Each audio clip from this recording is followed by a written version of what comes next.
Hey everyone, my name's Tim, and this episode is brought to you by our sponsor, Riverside. And since today we're talking graphic design, I thought it would be cool to take a few seconds to show you some of the graphic elements that you can add to your podcasts or YouTube videos using the Riverside editor. And so, for example, one of the things you can do with the brand kit is add your logo anywhere on the screen. I'm going to put it in the top right corner there. It's really easy to upload this, and then you can adjust the size to however you like. Next, you can add speaker labels, and you can adjust the colors to match your brand style and also make sure that the words stand out on the video. And then you can adjust the positioning of the speaker label to wherever you like. And in addition to that, you can add titles for different sections to indicate what they're about. And then lastly, you can go into the design tab and add a cool border to make the whole thing look even more professional.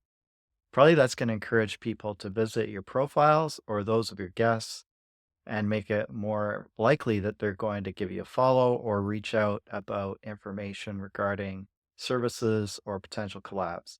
Cool thing is that you can try this out for yourself by following the link in my description and using the code MyTogBlog.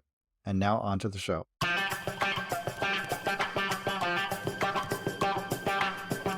So let's imagine this. You've just launched a brand new digital product or online store.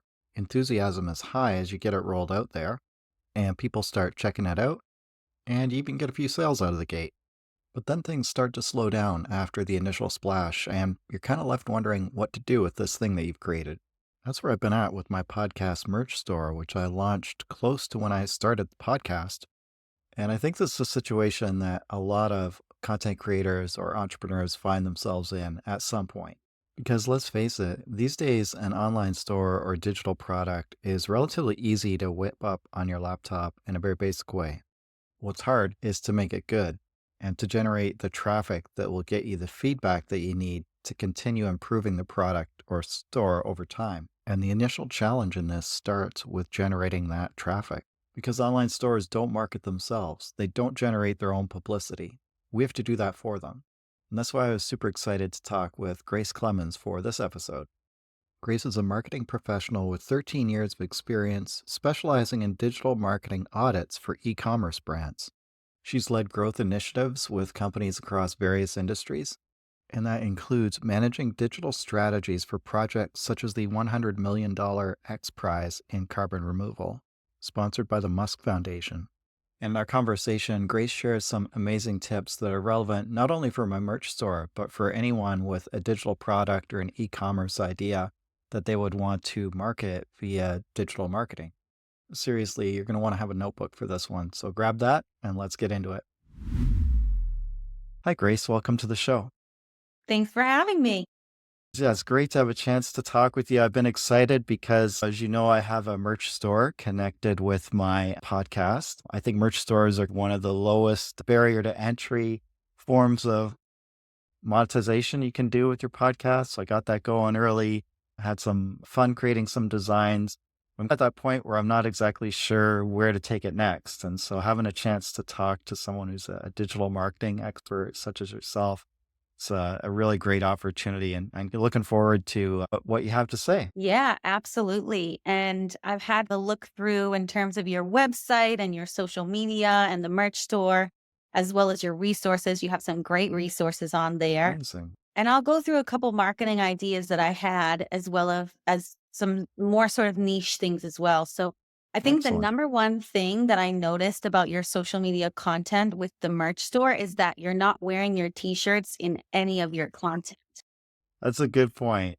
It's a Yeah. fair point. Yeah. So I think that's the number one place to start Hmm. is I would say pick your top three best Right. sellers, the ones that you've sold the most stock out of, maybe the top five, but top three is Yeah. the place to start.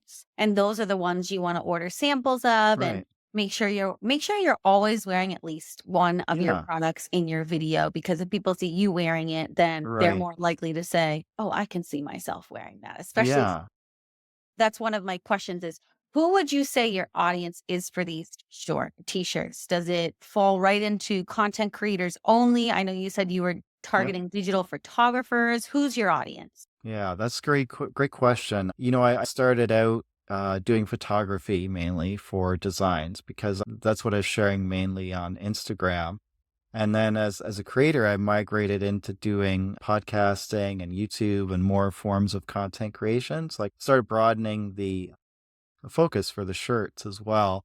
And then I was all over the place, I think, with offering shirts for different niches. But more recently, I've tried to refine it a bit more, just like content creators, people like interested in creating photography and video content and trying to focus more designs, like just based around that. Okay, awesome. Because I was wondering if gamers would fall into there, Hmm, sort of the Twitch category, because interesting. an obvious to me that is just, is having your guests on your podcast wear the Right. t-shirts and also giving your t-shirts to any influencers that are out Hmm. there. I think TikTok is a huge platform for teaching people how to create content. I know Hmm. myself, I often save a lot of creative ways to film Yeah. ideas. I saw one of your videos pointing out a reflection, and I thought, Right. oh, wow, this is a great piece of tip Hmm. that would do well on TikTok. So I was thinking in terms of how you could expand who you do collaborations Hmm. with. And if gamers and that Twitch, because I know people who are gamers and in the Twitch world can really have some incredible reach on there. Hmm. I think that's a really big piece that might be missing from your merch store is just Hmm. having people out there wearing the product. And anytime you have people on the podcast or Right. anything like that, just getting it's like product placement. So getting those shirts and even your other merch for, Right. the tech stuff. I also Hmm. would say incorporating mentions of this Right. stuff. So let's focus on email marketing for a minute. Hmm. I think incorporating maybe a little bit of merch promotion at, say, the bottom of your emails would be nice. Having Right. it in your signature. It's great with emails because it doesn't have to be the entire email. It can Hmm. it's a little thing. If you wanted to Hmm. do a direct sales promo for the merch, which is Right. totally, totally okay. I know when we talk about content strategies, we say, 50, 40, 20, 50, 40, 20, however you want, Yeah. 50, 40, 10, Yeah. however you want to break it down. But that 10% can be direct sales and promo. So if you wanted to Right. do, say, a t-shirt of the month, that could Right. be an email that goes out and it says, this is the t-shirt of the month, or Hmm. this is our bestseller. That's why. So really incorporating a little bit of promo into your emails, I think would be good. That's a good idea. And I think T Public, they often have sales, so it would be a good time to advertise it that way. And on some platforms, you can also offer a discount code. So that's something you could do too. Special discount for your email subscribers or something like that. Absolutely. Subscribers or anybody who is, in your Hmm. direct community, or if there's an incentive or an objective that you want, if you follow us here, you follow us there, whatever that objective is, Yeah. you guys, yeah, tying that into a discount as well. I know you have a discount going on right now. That is a great incentive that says, prices are rising. You have 46 hours to buy Yeah. with a countdown. That's great. I would wonder if there was a Black Friday sale going Hmm. on. You can promote the Black Friday stuff, a gift guide. You Yeah. have the holidays coming up, so that's a great way to promote it is here are some of our Hmm. best t-shirts and they're, for the gifts. Back to the audience point, Hmm. because I noticed on it was Benable. Am I pronouncing that correctly? Benable. The description of your store on there, as well as on Podchaser, it's a little Hmm. bit more elaborate, and that's something that I think that's missing Okay. from the MyTogBlog's merch Yeah. store. I would add, both for SEO reasons and for the user, to say, "This is why I have these Right. t-shirts. This is who they're for." Hmm. And then this is a copy focus here, but also looking at your product descriptions and Hmm. seeing if you can inject any personality into them. That's good. Because you are working with a creative audience, you can get creative and have fun. This has been done in the chefing industry a lot where they've Hmm. had chef books that's all about, swearing while they cook or things like this. Right. Whatever your personality is, try to incorporate that into Yeah. the product descriptions as well as the meaning, the stories behind Hmm. those designs. I saw you did a recent competition and you were asking Hmm. people to vote for that. And that seemed to do quite well on your social Right. channels. And Hmm. that's because people love to see you getting involved in contests and that kind of stuff. Yeah. But it would be great to put more meaning behind the Hmm. t-shirts and maybe say this is the story behind them, or this is where the Hmm. design came from, or this is the meme or the trend. I think that's something you could definitely I play on. like that. I really like that because, I hadn't thought of it this way, but you just tweaked an idea that you could think of the shirt posts, like as social media posts. And I often do, even if I share a photo, I tell something, here's the story behind the photo, how I got it, what it means. I could do more of that for sure with t-shirts. That's a really good point because often there is a story behind it. There's one in the competition right now, for example, that I put. It's just a silly one. This is my Christmas sweater, and it's about, I don't know, if you go to office parties over your career, sometimes people say like, "Where's your Christmas sweater?" And I would never have one because I just never took the time. I'd get busy around the Christmas season and I'd forget about buying one. So I'm like, man, one day I should make a shirt that is my Christmas sweater. So things like that. Yeah, that story Yeah. exactly. Yeah. That's great. I love that. Yeah, and then working it also into the copy. So I used to write product descriptions during my time at Silfred, and something I often did was try the clothes on and say, like, Yeah. where can I imagine myself in this, and what does it feel like? And Hmm. working in actual scenarios for the reader. When Yeah. we're reading novels, the reason they feel so exciting to us is because there's such a detail that says, the wind was blowing and I felt the dew Right. on my face and the musk and the moonlight, there's all these Yeah. little tiny details. So that's what I would try to do with Mm. product description to say, Mm. where can you see yourself wearing this? Or if you're buying Right. it from someone, who can you see yourself buying this for? What does it feel Right. like? What does it smell like? What does it make you feel like? Super cool in this t-shirt. Yeah. And that can be displayed through your actual content too, right? You work with Mhm. any influencers or any collaborators where, they have a certain vibe about them, Right. putting that vibe along with the t-shirt. So I think Hmm. copy is definitely a place where you can step things up and just give a little bit more Right. to the stories of the t-shirts. Yeah, for sure. I just wanted to go back to what you said about also sharing the merch because I think that's a good idea. I started doing a little bit of that I got some stickers and magnets so relating to the podcast. So just giving them out, like you say, sharing them with guests. And it's good because it's like you're sending an acknowledgement for the people that are collaborating with you, but also they'll carry, if it's a mug or if it's a shirt, they'll have it around and people might ask them about, where's that from? What show does that relate to? Exactly. These can also be great client gifts as well because that usually encourages UGC Right. from your clients. I've bought a plant as a thank you gift to a sponsor before, and they posted on LinkedIn, thank you so Yeah. much for this gift. And that usually is how it goes. Obviously, when you're Hmm. gifting someone, you can't expect it. Yeah. 9 times out of 10, someone will wanna take to Right. LinkedIn or Twitter, wherever you're connected with them and say, "Wow, Yeah. this was such a nice gift, I appreciate it." I received a t-shirt, an SEM Rush t-shirt at a social media summit, and Hmm. I wear that all the time. I love Yeah. t-shirts, so you can't go wrong with that.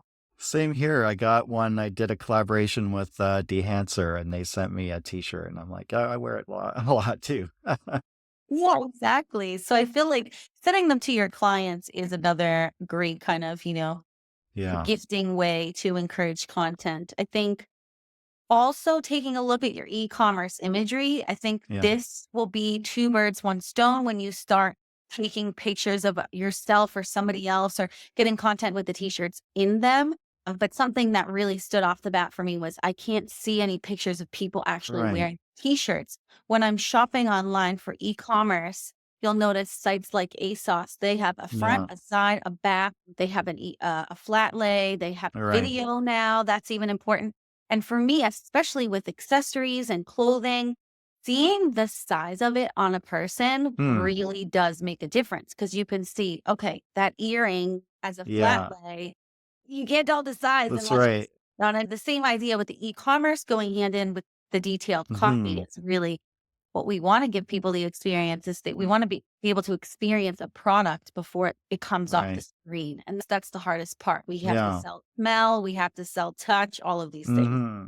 Yeah, it's one of the things about T Public is they tend to display the designs just as a graphic design, and they have some mock-ups, but they're pretty basic. So that's an interesting point because if that's your only interface with the product, it is hard to get a sense of, or it is, I would say it's even hard to create that desire because it's more just a static image of what the product could be. And unless there's something in your mind that says, oh, I would like to have that, I could see that it's not as effective for the sales process. Yeah. And that's where I think your social media comes in. Hmm.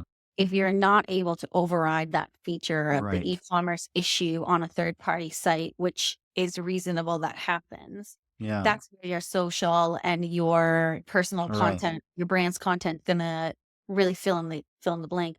The other option that I thought about, I don't know if it's possible tech wise, is can you somehow integrate that third party website onto your website? So you have a storefront on your website with your branding and maybe your photos. And then if they want to shop, they can click through and go to the third Interesting. party site. But I don't know if that's possible with tech. It is like with it, well, there's a workaround for it, I'll say, because like right now on my site, I have a link to TeePublic. And I don't know that you can embed a TeePublic store in your site, but what I could do is I could shift it to Printify or something like that, where you're like getting basically somebody else to print the t-shirts. You can put up your own kind of e-commerce interface and create your own, literally your own store within podcast page because you can control that site. You have really a lot of creative freedom for it. So I think that would be an interesting idea. I hadn't thought of that. I'd always thought of driving traffic to another site. The nice thing about TeePublic is they've taken care of a lot of the back end part of it, right? That they'll, if there's any returns or if there's any issues, they'll handle it. And so it's a balance, but I could see taking like, and say some of my best designs and maybe having them embedded within the site. And then also, if you want to see more, here's a link kind of thing. And I will say it's potentially more profitable too when you're handling more of the back end part yourself. But you have to just do the extra steps. That's all. It would definitely be worth testing. Like we said before, starting with just your three top best sellers, like Right. in general of promo, always only pushing forward, the ones that Yeah. people are buying. The general rule of thumb is that's the one Hmm. you want to promote because that's getting the most clicks and, data wise, that's going to be the most Yeah. beneficial. I think that takes me to my next point, which would be if you've experimented with any paid ads for it. Yeah, I haven't. I have had done ads for like my social media profile before, but I haven't done one in a while. And I think it'd be interesting to test that. I'm really curious about how it would perform. But I had a question for you related to ads and related to the target audience. Do you think there's a disconnect between like photography, video, and then okay, suddenly graphic design trying to sell a t-shirt, or do you think that it can be made to be cohesive enough because a lot of print on demand sellers, they just run a print on demand account and they're just trying to sell their t-shirts that way. I think the drawback of that is that you don't always get the personality of the creator. It's more, here's my print on demand store, here's my t-shirts, you know, please go to the site and buy my t-shirts. Whereas I'm trying to, I guess, in a way, go more of an influencer route with this, where it's, people like your personal brand. Maybe they like your content and they're also interested in content creation. So they perhaps might buy a shirt. Do you think that's a clean enough buyer journey? Yeah, yeah, no, for sure. I do think so. I think it makes sense. I think for me, it's the question of what's the purpose of the t-shirts? If you're Right. selling them, that's all that matters. And if there isn't a clear purpose of why they need it, Hmm. and if there isn't like a t-shirt may not solve a solution for Right. somebody, but that's where the story comes into play, Yes. right? Okay. That's where the story comes into play. Right. That's where seeing it visually on other people Hmm. comes into play. And also looking at the designs and thinking, how can we play on more trends as well? Yeah. Because I feel like with your audience, there are so many memes out there, True. like Charlie bit my finger, even that we all know and love. And if you can maybe have a play on that, or, I think that's something just in general, because we have so much stuff to buy out there today. Hmm. Really honing in on what makes your t-shirts a little bit more different Right. and why they're a little bit more special in the marketplace. And most likely it's going to be the story behind. That's amazing. I hadn't thought about memes, but that really would be a great tie-in or trends, anything that's hot at that time. people might want to buy the shirt to participate in that or because they like that trend. And then the other thing, just in a larger sense, I guess my goal or my hope is that, I don't know, people who like my content, they might share my sense of humor and then they would find something that I find funny. They'd also find it funny. Absolutely. Humor is the best selling tactic of all the selling tactics, especially on social media. But I did have a cheeky peek in Ads Manager, so I knew you hadn't done any ads. But I think that would be a great place to really just Yeah, test around. I've noticed Instagram is your most popular platform. Is that fair to say? correct. Yes. YouTube, LinkedIn, Twitter, TikTok, you're on all of them. I'm a little Hmm. surprised there's not as much traction on TikTok, but I would say don't give up on it. Yeah, thanks. I'm a little inconsistent on TikTok, so I think that's what it is. I'm trying to get a little more consistent, but like that's an interesting point too about Instagram. Just so folks know, you can run an ad for 5, 10, $15. It doesn't have, you don't have to break the bank to run an ad on Instagram, which is one of the things that I like.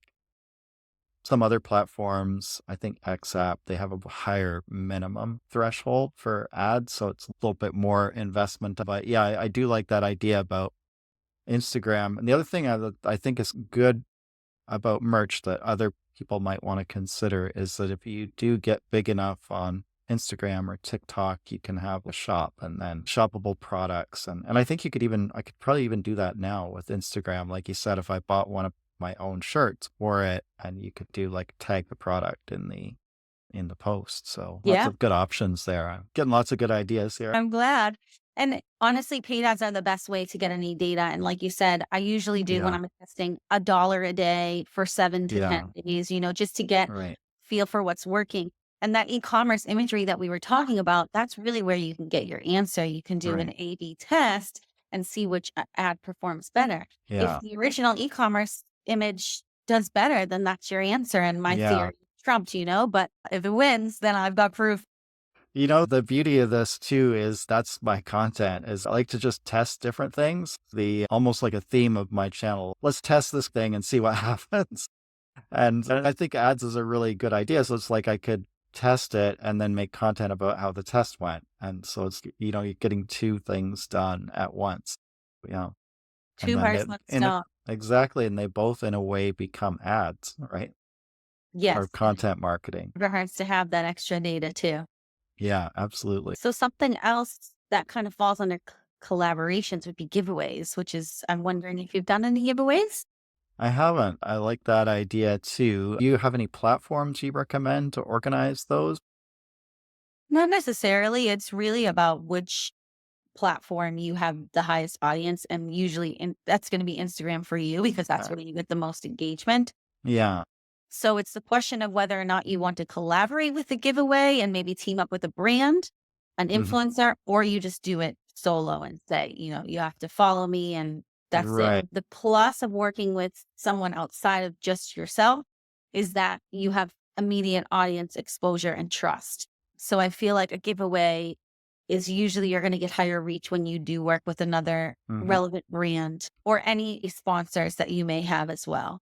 Yeah, I like that. And what would you envision as the kind of giveaway? It would be like something like follow me in this post, and then how would you determine a winner? Did you have any ideas about that?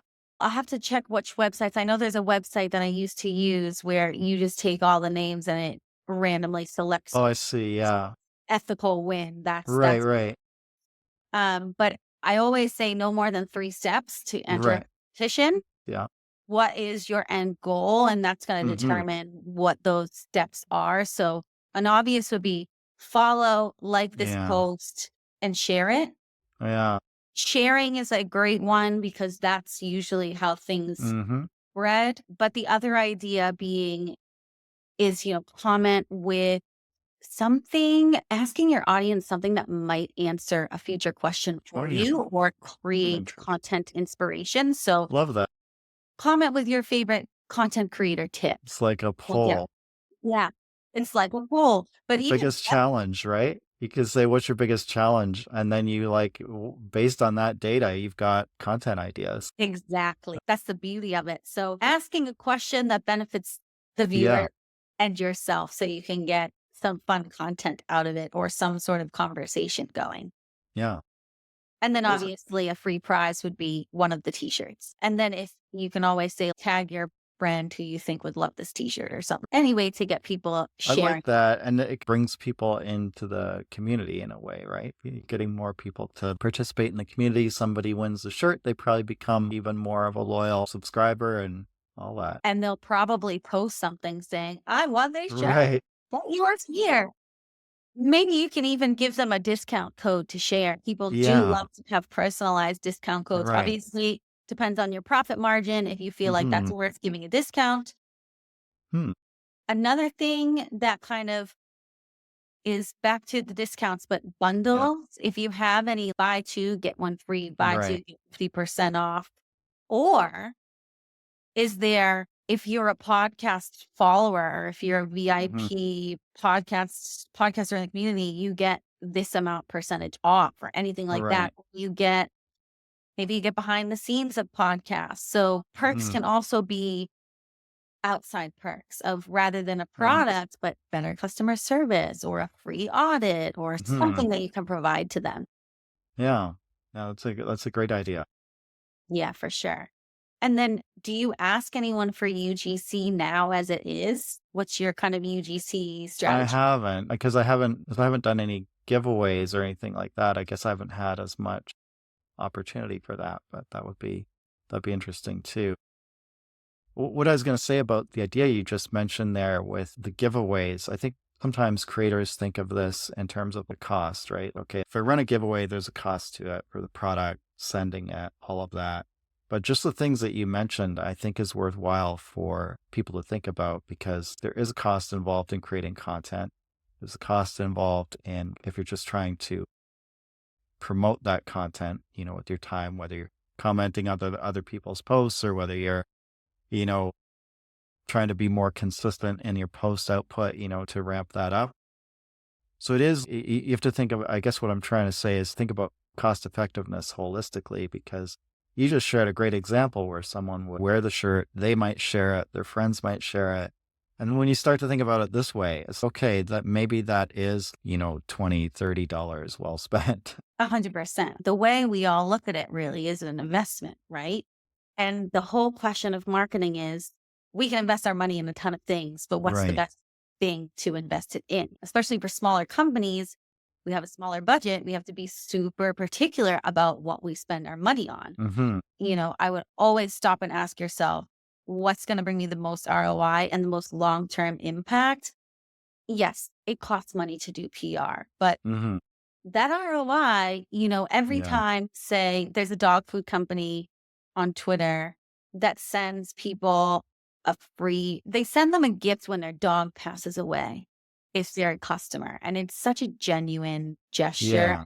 We'll always tweet about it. And I guarantee you, when you leave people with a lasting Hmm. impression that makes them feel heard, valued, and seen as a customer, especially in today's day and age when we just feel like we can't even get a human on the phone. All right.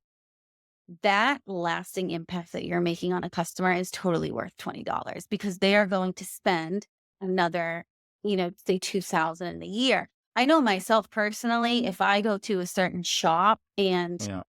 I have a problem with a product, if Hmm. they say to me, we're going to honor your purchase and fix it, Right. or, I will be back to that store and I will spend more Right. money because I know that they honored the issue with the product I originally purchased. If they don't, I won't go back. There's no way. Right. Exactly. And just showing, like you're saying, is showing appreciation, creating a sense of community, all those things that really is an investment in like creating your brand. It's an investment and it can't be faked. There's no way to fake authenticity or genuineness. And we've Hmm. seen this, in social when brands try to get involved and it doesn't feel genuine.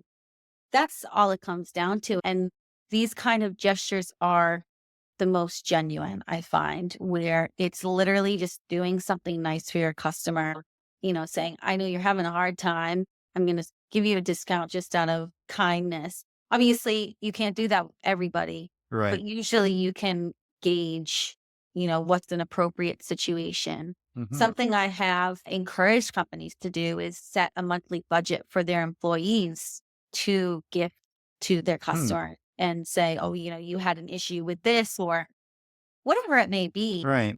finding opportunities to give back because that is an investment that is really just long term for people. Absolutely. Yeah.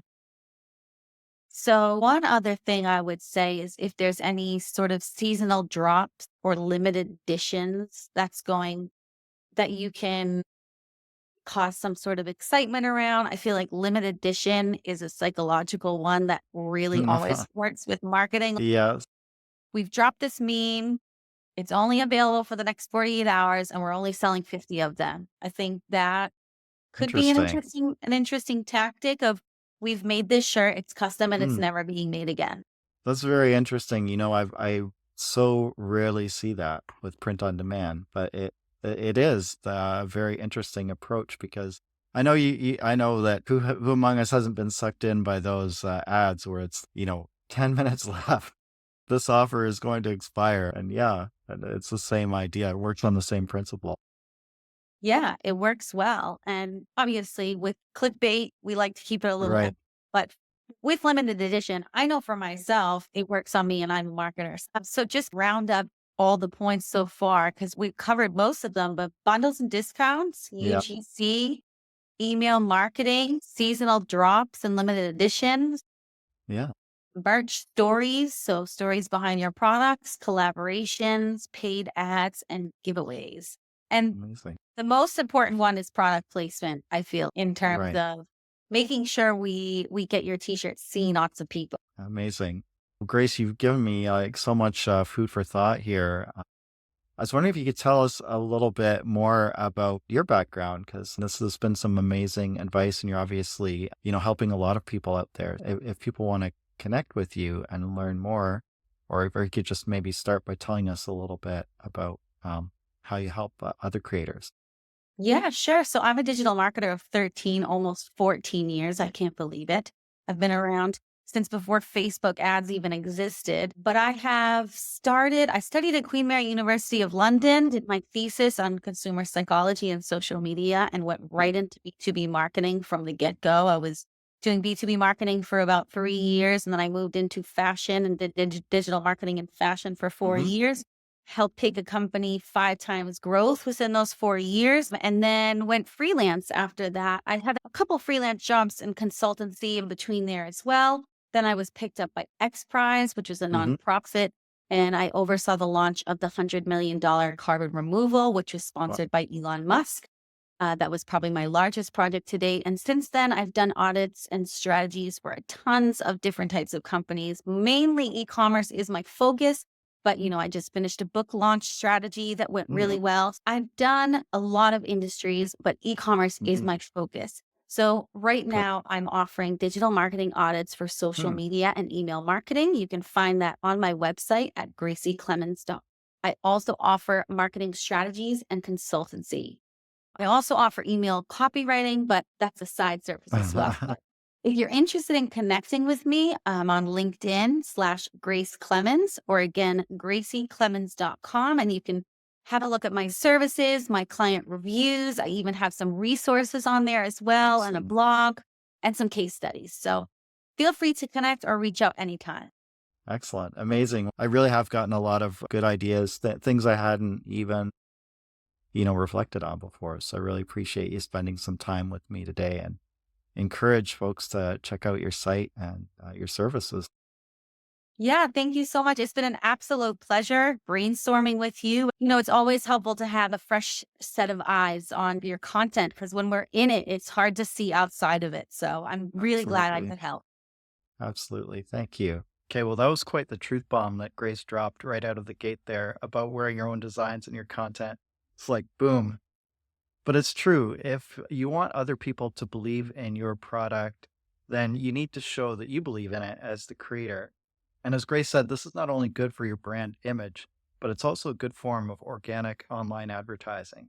So for this episode, I'm actually wearing one of my own designs right here. It's the skyline of my hometown, London, Ontario. And there is a story behind the creation of this design because I didn't create it directly, but I had it created under my Vexels membership, in which you can actually commission their designers to create a design for you. You describe what you want, and they'll make it. And so I sent them a list of iconic buildings in London. So we got like University College, we've got Courthouse, One London Place, and St. Peter's Basilica, and other iconic London buildings here, which I had asked them to put in a skyline, and they did. This created this shirt, and this is the result. You can actually check it out in the link in the description, and it is one of my best selling designs. So, this brings us to an important point that Grace made when it comes to telling the story behind your designs. Now, this is really great, not only for the captions of social media posts, but also for the search optimization of the descriptions themselves. It lets you put more relevant content in there and gives those designs a better chance of being found and also a better chance of being purchased when they are found. As they say, stories sell. They add perceived value to the designs, and with the right buyer, they also can make all the difference with the buyer conversion. And that kind of brings us back to the larger issue about why I haven't worn the designs in my own content or advertised them as much on social media as I could have. I mean, I've got the merch store, I've got the social media presence. Clearly, there was something that was holding me back. And that is the issue of going all in as a creator or a business person. And I don't mean all in terms of like, that's the only thing you're going to do. That's probably not a good idea off the bat. I mean, going all in terms of being fearless about doing the things that you know need to be done in order to help you build something. You see, when I started out, I thought the idea of the podcast merch store was cool. It kind of legitimizes the podcast and the brand and helps to build its profile. And as Matt Hughes said in our episode about YouTube monetization, it's kind of good because it gives people a way to engage with your brand and support your brand while also getting something in return. But at the same time, I was also faced with this hesitation in moving forward. And it's the same thing I know a lot of other creators and entrepreneurs struggle with. It's called imposter syndrome. Who was I to have a merch store? Who was I to design shirts or anything else for that matter? And wouldn't people just think this whole thing is silly? And I think that if you want to be a creator, you can't let this hold you back. First of all, you've got to realize that almost everyone feels this at first, whether you're a content creator, a business person, or someone in an organization that's rose to a new position that's got more responsibility than you've had before. It's a natural reaction to putting yourself or your work out there and stretching beyond your comfort zone. It's going to feel uncomfortable. And it's only through doing the thing over time that feeling ever really goes away. And it can still come back. I mean, it never really, I think, completely leaves us, but it lessens over time and, you can manage it. It's kind of a lot like when you first start teaching, you feel kind of uncomfortable doing it because you haven't done it before. And gradually, you fit into the role, you get accustomed to it, and it just becomes part of what you do. And secondly, because imposter syndrome is such a common issue, it's actually an opportunity to demonstrate leadership as a content creator by pushing through it and setting the example for others in your community so that they can push through it too.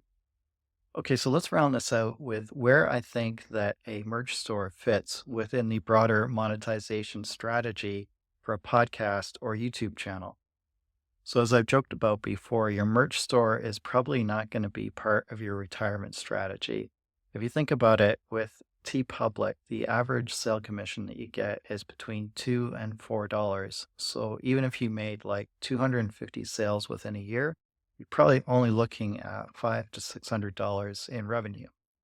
But let's think about this for a minute. $500 to $600 is going to give you more than enough to hire a professional thumbnail designer from a site like Fiverr, and there you're going to be able to never have to design a thumbnail again.